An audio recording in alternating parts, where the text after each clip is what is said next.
Hello student, welcome back to daily classes. तो आज मैं चैप्टर 2 स्टार्ट कर रही हूँ जिसका नाम है ह्यूमन रिप्रोडक्शन। उसका पार्ट 1 है।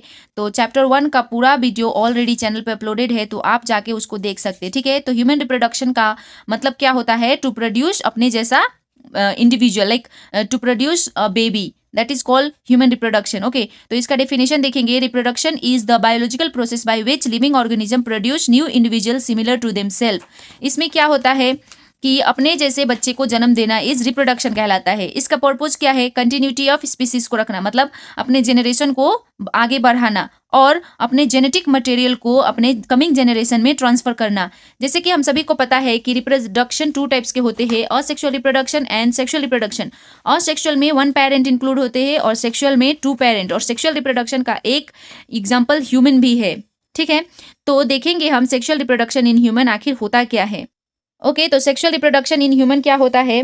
तो ह्यूमन में जो होता है वो मेल और फीमेल गैमेट मिल के फ्यूजन होता है, जिससे फर्टिलाइजेशन होता है और जो रिजल्ट होता है वो या तो बेबी गर्ल होगा या फिर बेबी बॉय होगा। ठीक है, तो मेल गैमेट जो होता है वो स्पर्म होता है, फीमेल गैमेट जो होता है वो ओवम होता है।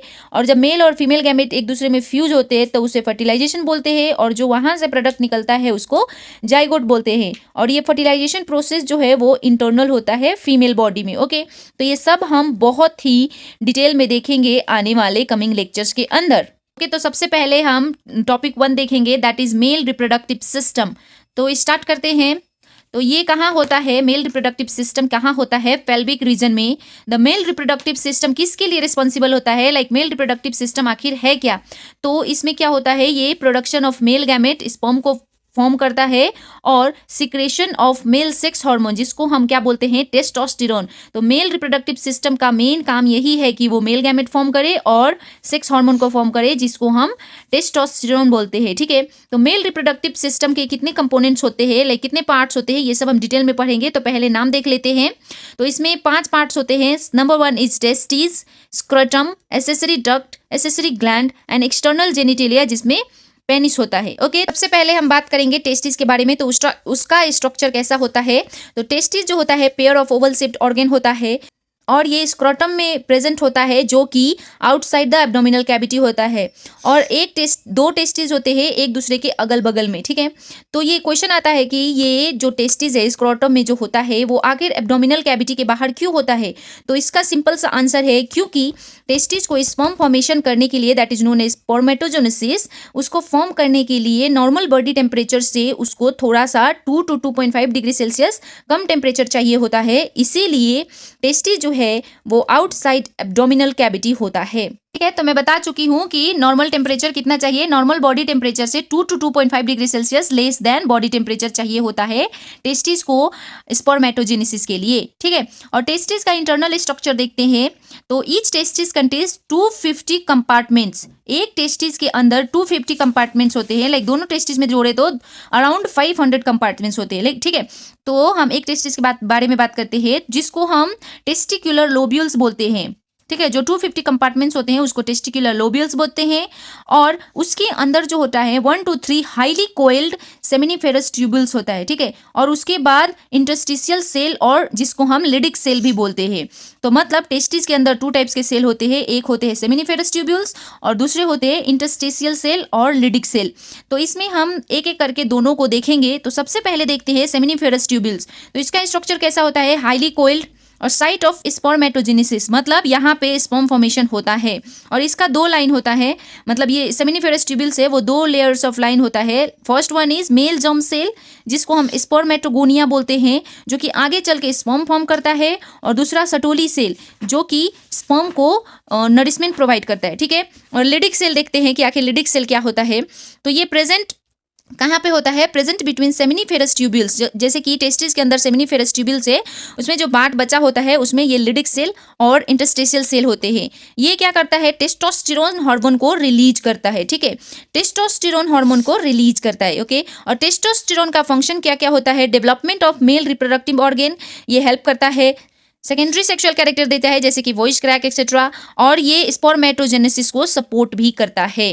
तो नेक्स्ट कम स्क्रोटम। तो स्क्रोटम क्या होता है? ये एक पाउच ऑफ स्किन होता है जो कि टेस्टिस को होल्ड करता है, और इसका फंक्शन क्या होता है कि ऑप्टिमम टेम्परेचर को मेंटेन करके रखता है और टेस्टिस को प्रोटेक्ट करता है। ओके, तो नेक्स्ट कम एसेसरी डक्ट्स। तो आखिर मेल रिप्रोडक्टिव पार्ट में एसेसरी डक्ट्स क्या क्या होते हैं और इसका फंक्शन क्या होता है। तो सबसे पहले एसेसरी डक्ट का फंक्शन जो होता है transport sperm from testis to urethra. और उसमें कौन कौन से पार्ट्स होते हैं एसेसरी डक्ट्स में, तो डेटेटेस्टिस, वास एफरेंसिया, एपिडिडाइमिस, वास डिफरेंस। तो सबसे पहले हम देखेंगे एपिडाइडमिस। तो ये एक लॉन्ग कोइल ट्यूब होता है जहाँ पे स्पर्म को मैचुरेशन होती है, स्पर्म मैच्योर होता है और टेम्परेरी स्टोरेज ऑफ स्पर्म, और यहाँ पे स्पर्म जो है टेम्परेरी स्टोर होता है, ठीक है। और यहाँ पे यहीं पे स्पर्म को मोटालिटी मिलती है। मोटालिटी यानी कि उसमें मूवमेंट करने की शक्ति। एपिडिडाइमिस में ही स्पर्म को मोटालिटी मिलती है। उसके बाद आता है हमारा एसेसरी ग्लैंड्स। तो आखिर मेल रिप्रोडक्टिव सिस्टम में एसेसरी ग्लैंड क्या क्या है। तो नंबर 1 आता है सेमिनल वेसिकल, उसके बाद प्रोस्टेट ग्लैंड, उसके बाद बल्बो यूरेथ्रल ग्लैंड्स। इन सब का फंक्शंस क्या होता है तो मैं शॉर्ट में बता रही हूँ यहाँ पे, ठीक है। आप book line by line read करेंगे तो ये सब आपको एकदम मेन पॉइंट्स मिल जाएंगे, ठीक है। तो इन लोगों का, इन एसेसरी ग्लैंड का फंक्शन क्या होता है, सिक्रीशन सेमिनल प्लाज्मा। और जब सेमिनल प्लाज्मा और स्पर्म मिल के सिक्रीट होते हैं उसको हम क्या बोलते हैं, सीमेन, ठीक है। और रोल ऑफ सेमिनल प्लाज्मा, मतलब सेमिनल प्लाज्मा का आखिर काम क्या होता है, तो ये क्या करता है, प्रोवाइड नरिशमेंट या न्यूट्रिशन, और स्पर्म को प्रोटेक्ट करता है और स्पर्म को मूवमेंट करने में, लाइक मोटालिटी में हेल्प करता है। नेक्स्ट आता है external genitalia, that is penis. आखिर एक्सटर्नल जेनिटेलिया पेनिस का काम क्या होता है, तो penis is the copulatory organ in the male. तो ये काम कॉपुलेशन में काम करता है और स्पर्म रिलीज करता है। ओके, तो इसका फंक्शन क्या है, transform sperm into female body. उस प्रोसेस को क्या बोलते हैं, इंसेमिनेशन। और कहाँ से होता है, पैसेज ऑफ, और इसका एक और काम क्या होता है, पैसेज फॉर यूरिन एंड सीमेन। तो स्टूडेंट ये था मेल रिप्रोडक्टिव सिस्टम का डिटेल वीडियो। तो इस टॉपिक से मेल रिप्रोडक्टिव सिस्टम के पार्ट में से PYQs में कौन कौन से क्वेश्चंस आए हैं अब उसको देखेंगे हम। स्टूडेंट, तो ये है ये टॉपिक से रिलेटेड PYQs। तो सबसे पहले 1 to 2 मार्क्स में क्वेश्चन आता है, name the hormone secreted by Leydig cell. तो आपको ये याद कर लेनी है। और वाई स्क्रोटम इज नेसेसरी, तो स्क्रोटम की जरूरत क्यों है। और 3 to 5 मार्क्स में क्वेश्चन आता है, describe male reproductive system with diagram. And number 2 question जो आता है वो है write function of accessory glands. तो ये है कुछ PYQ related to this topic male reproductive system से। तो आपको ये वीडियो कैसी लगी कमेंट में जरूर बताना। वीडियो अच्छी लगी तो वीडियो को लाइक, चैनल को सब्सक्राइब करके बेल आइकन को प्रेस करना ना भूलना। मिलती हूँ मैं अपने नेक्स्ट वीडियो में, तब तक के लिए all the best student, bye bye.